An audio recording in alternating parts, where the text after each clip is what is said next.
AI, machine learning, big data, it's everywhere. So how do we monetize it? And how is it helping big businesses become even bigger? Welcome to part 3 of our AI series, The Commercialization of AI.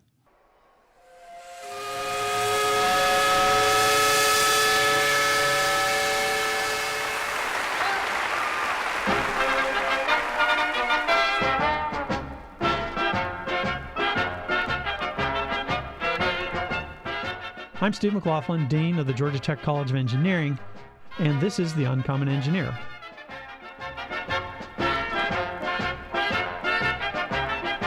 We're just absolutely pleased as punk to have you with us. Please say a few words. Today our guest is Seth Radman, a Georgia Tech grad who has started and grown multiple successful startups, a number of which leverage AI. Welcome to the program, Seth.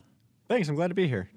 You know, we're going to talk about a whole bunch of different things today about your use of AI in apps, your involvement in our startup program here at Georgia Tech. But why don't we just get started about the commercialization of AI? Because we hear it's everywhere. AI, big data, big things are coming. What's your perspective, kind of your definition of AI, and where does you think it's headed in terms of commercialization? Yeah, I'm glad you mentioned that. It seems like AI is this buzzword that, at least in the startup world, we like to use all the time, that if it's a music trainer, then you put AI in front of it, an AI-powered music trainer.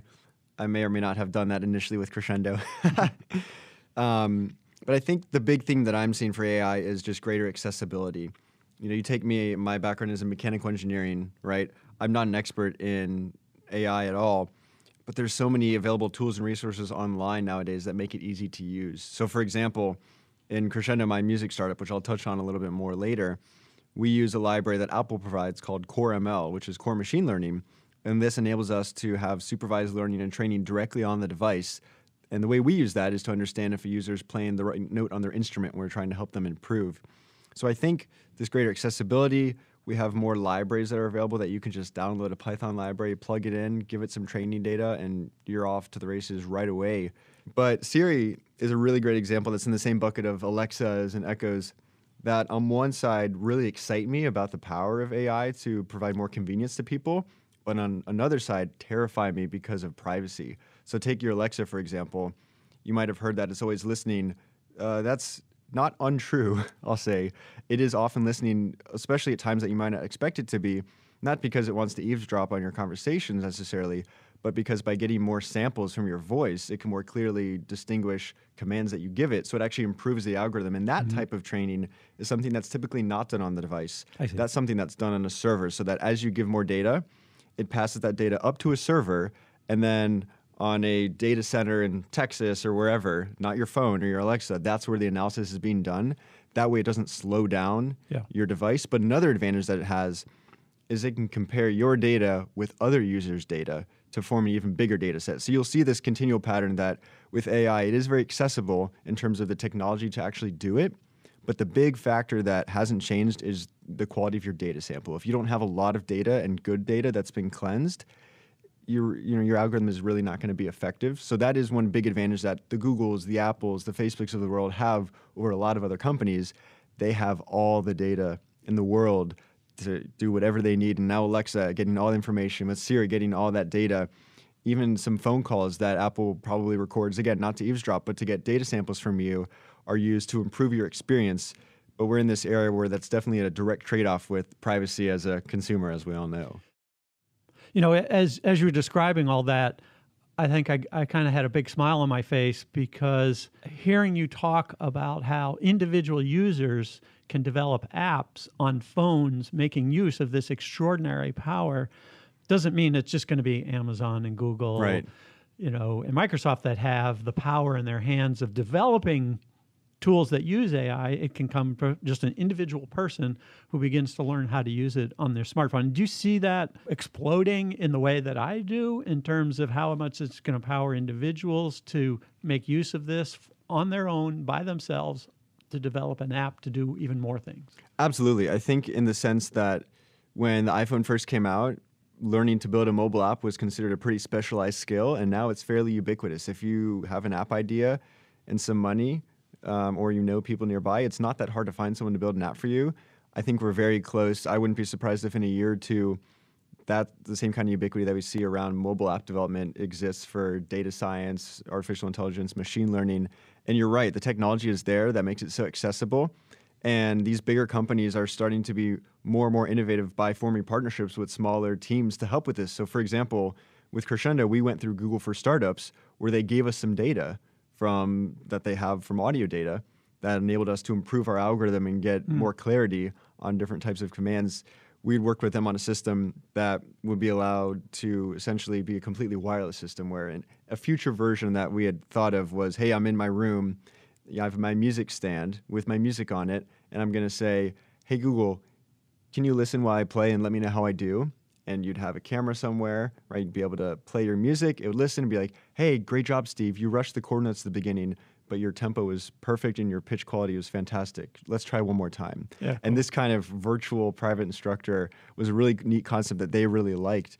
So yeah, I definitely see this being something that excites me a lot because I'm not an expert in AI or machine learning, but thanks to libraries out there, I've been able to still use the technology to build some really cool stuff to help people.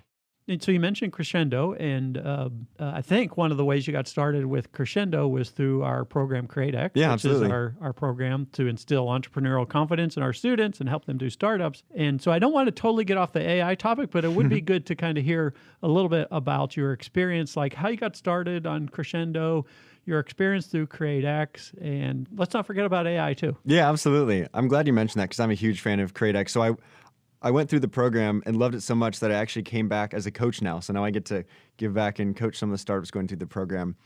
So how I got started, really, I've been a musician since I started playing saxophone in 4th grade. And I've just put in the time and effort, and it's definitely a skill that anyone can learn. But I noticed that not a lot of people thought that. A lot of people thought, oh, they'd say you're so talented, or, oh, you're such a natural. But what they didn't see were the hours and hours and hours of practice that I'd be putting behind the scenes that you never see before you're on the stage. And that really frustrated me because I thought a lot of people who had ambitions to play a musical instrument were giving up just because they thought they didn't have the music gene. There's ample research and data and studies that show there's not been a single musician in the history of existence who has not put in hundreds, if not thousands of hours to become great. There's this stigma of this fixed mindset around learning music. And I found that a lot of my friends in middle school and high school were quitting because they thought they didn't have that talent and they were giving up. And I didn't really think much of it at the time. It wasn't until I got to college that I realized that it was fixed mindset versus growth mindset, knowing that, learning to play a musical instrument is a skill anyone can learn. And I thought, hey, if I make maybe learning more fun or maybe add some gamification to it, that it could become this data-driven process that you can physically see the progress you make. Anyways, flash forward to Georgia Tech. All my friends are musicians. I was in the Georgia Tech marching band for 4 years. I did drum corps. I played probably, 5 or 6 instruments. And I realized that music in the classroom, especially from the technology perspective, really hasn't changed much since I was in middle school. In fact, the leading product in the market is the exact same one that I used when I was in middle school that I didn't like. And I remember not liking it a lot. So I built this metronome app when Apple Watch first came out. It was a haptic metronome. I just built it for fun. It was actually, I think, the 5th Apple Watch app on the App Store. So I got lucky that it happened to be featured pretty soon and got a little popular that it would tap you on the wrist so you could feel the tempo, but it didn't make any sound. And it was just a fun passion project, and it was exciting. And when we went into CreateX, that actually wasn't the idea we went with. We didn't start with Crescendo. We started with a completely different idea and really struggled to get users and eventually determined that we weren't building a product people cared about, which is a harsh reality, but I think it's one of the most important first steps to take to figure out, are you building something people care about? We figured out we weren't, but the coaches turned us to, hey, you said you have this other thing that has like 30,000 people on it because our metronome app had grown just organically. So we kind of turned toward that and tried to find a revenue model for it.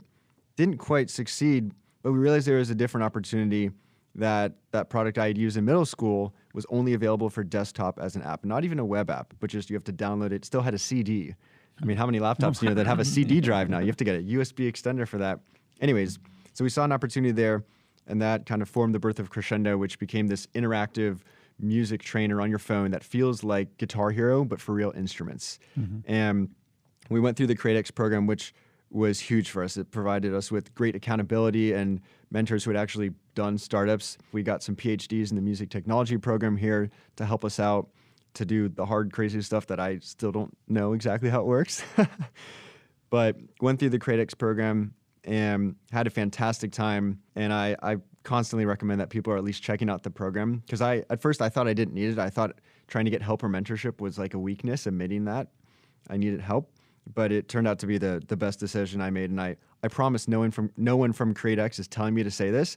I genuinely believe this. And that's why I came back as a coach, to try to help other people have that same experience that I had. And so you graduated when, and what have you done since then, and where's Crescendo? Yeah, so I graduated in spring 2017, so not too long ago.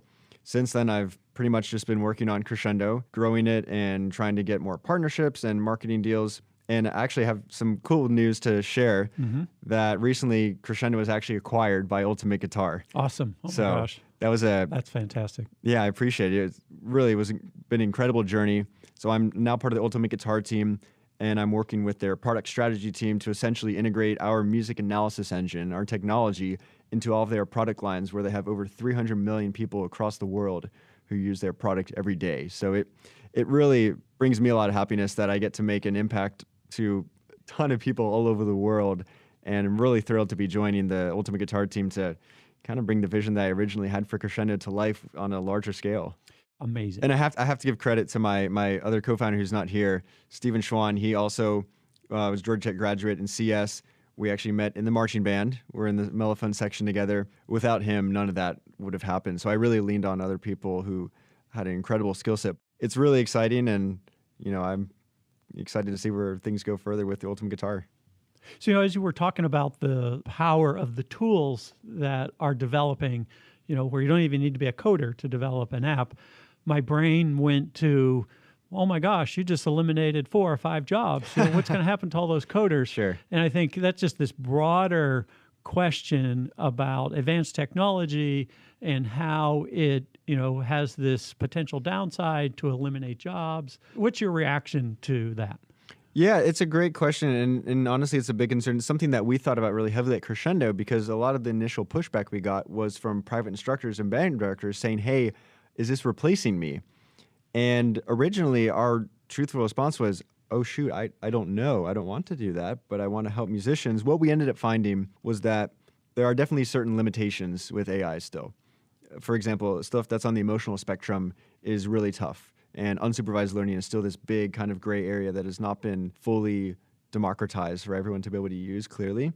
So what we ran into with Crescendo that we finally converged onto was that we started focusing more on the boring, itty-gritty stuff, like were you playing the right note at a right time, where our technology can do that, and then letting the instructor focus more on the emotion and expressional side of music that is harder for our software to do. Like if you're playing with a happy tone or a dark tone or a mysterious tone, that's really hard for us to determine, because we'd have to have samples and everyone would have to agree what a dark tone sounds like.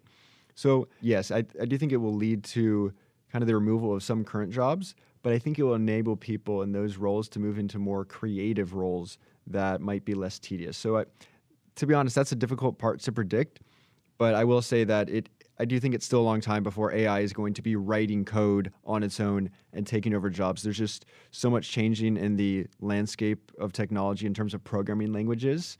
So I do think we'll see a shift. I don't know that it'll necessarily remove people from jobs permanently, but I think we'll see a shift into more creative content, emotional intelligence that plays a higher role in jobs than simply creating code that is outputting a certain expression. As you were talking, I was kind of envisioning, before these kinds of tools eliminates jobs, it's actually probably going to help coders be better. Exactly. Or help folks that don't necessarily know how to code to become more efficient and better coders first before eliminating their jobs or something like that. That's a great way to think about it. It's really an enhancer. It's complementary to people who are current developers. It's not a substitute for them. One of the things that you're, at least in the popular press, starting to hear about is how some of these algorithms can be biased. And produce unintended results that are biased towards one group or another. And I'm really curious about whether you've seen or even compensated or thought about that in the context of Crescendo, or just broadly the kind of experiences you've had and the degree to which it affects how you think about using AI. Yeah, absolutely. We definitely think about that. I mean, look at our team. We're 3 white men building this product, and I think any bias naturally comes from the people who are building the software that does it. So for example, if you look at our algorithm to understand sheet music, we took pictures of chord notes that we had on music that we owned. That music came off of a printer because we are able to afford a printer. So the background of the paper was a perfect white color. So the contrast in the black was very strong. Let's say that you're in a area that maybe you can't afford to have your own printer and have your own sheet music, that you have to borrow books of music from your family or friends. It could be a little grayed out in the background, maybe a little yellow tint over time. It's quite probable that if you then use that algorithm on that piece of music, it's not going to perform as well. So that's just one example that I don't think many people think about implications of things like that. For the record, we actually did go through old music books. We went through new, clean music. We even went through you taking a picture of music that's displayed online digitally. But again, what if you don't have access to a computer? I think a lot of people only think about the use cases for when they're building it. And I think another part of biases in AI really have to do with what we as humanity agree are ethical. So I think there's kind of two areas. One is part of, at least in my opinion, just our use cases that we think about because we're the ones building it. And I think another is more of an ethical question in terms of what decisions should we as a society make to make sure that our AI is replicating a similar foundation ethically for those decisions. Those are big. It is big, and it's a really big problem to solve. No, that's big stuff, and I think, and I don't want to trivialize, the kinds of sheet music that different kinds of communities have access to, but it's real. And that's just one small, absolutely real. And that's just one small example. Think about other products like Apple who reach a much bigger audience, much more diverse crowd of people. There's a lot of really bad things that can happen when you don't try to make your technology accessible for everyone. And that naturally is inherent based on who's building it. So I think one of the root sources of this is just a lack of diversity in tech, especially in the startup world. When I'm going to venture capital firms, even mentoring startups, it's still predominantly white men doing this, right? And that's one of the big sources of the issue that we're thinking about. I'm thinking about my perspective and how I'm going to use this. And I think getting more diversity in the room is, for solving AI and a lot of other things, is the first step to really take a stab at this big problem. Well, as a kid, you talked a little bit about your experience with music, but how did you get steered towards engineering? How'd that happen? Yeah, so I think it was a few things. I think the biggest thing, and I still remember this very clearly, is my uncle. He's an electrical engineer. And I remember one day he brought me to his workshop, and it was just like a playground. There were these giant light bulbs, cool tools, things like that.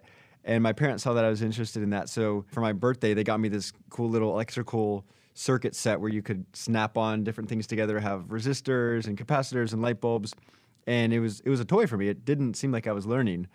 It was really just fun. So I've really been a tinkerer for a while, and I've always enjoyed that.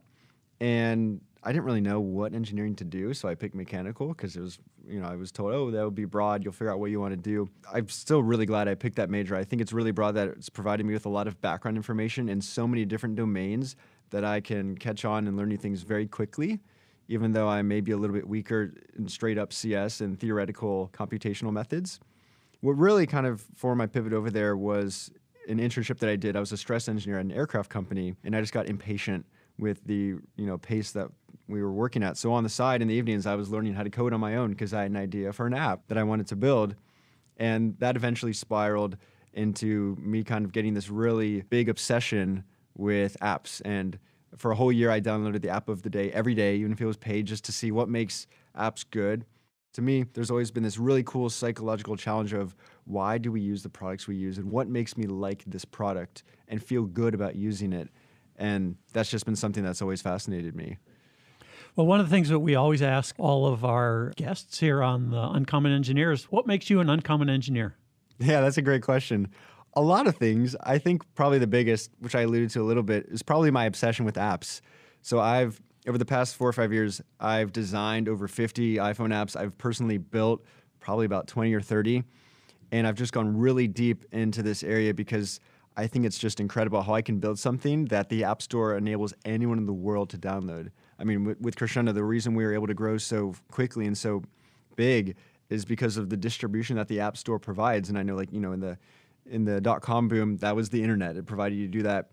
And I think I got lucky with timing that I've been around with the kind of mobile app boom where distribution is just crazy. So I think, when I say obsession, that's probably not even getting detailed enough. I'm to the point where if you show me a screenshot of any app, not only will I know which one it is, I probably know the entire color palette, the fonts they use, the typography, the pixel spacing between cards, to a point where it probably seems crazy, and maybe it is, but that's just kind of the stuff that fascinates me. So if that's not uncommon, then you should contact me, because we'll probably get along really well. Well, I feel like we could talk forever. I can just the excitement in what it is you're doing, the things that you're accomplishing, both while you're at tech and afterward. I think for me, and I think for our listeners, just super, super exciting. So congratulations on everything. Thank you. You've been doing. I can't thank you enough for everything you're doing for our current students, that you are going to continue to do for our students. We're super lucky to have you here, still part of the Georgia Tech family. And let's have you come back, because I'd love to hear about Crescendo a year from now, because I have a feeling we're going to hear even bigger things. So thanks so much, Seth. We really appreciate you coming in today. Absolutely. I appreciate you having me, and we'll see you next time. Okay.